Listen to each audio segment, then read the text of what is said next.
I remember having 3 people with me in the truck, just like hanging on the door panels, just going, are we gonna make it? Are we gonna make it? Are we gonna make it? My name's Charles Smith. I'm the Deputy Director of Maintenance and Construction, and I've been at the city since April 15th, 1999.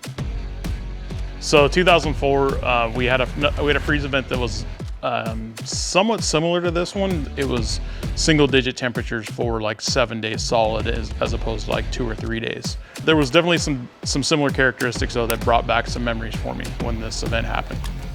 I think the thing that sticks with me the most was one, how many main breaks we had, which was, for back then we used to average like 240 main breaks a year. But I remember looking at the numbers because they kept track of which crew leaders responded and fixed main breaks. And like Scott Thorburn had, one mechanic had fixed more than 25% of the main breaks that we had.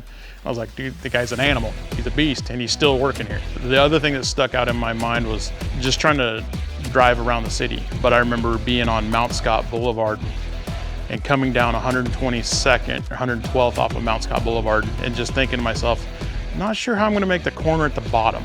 We made it, you know, luck or whatever you wanna call it, but it was stuff like that. You build camaraderie with the people responding, and it's something that sticks with you for a long time.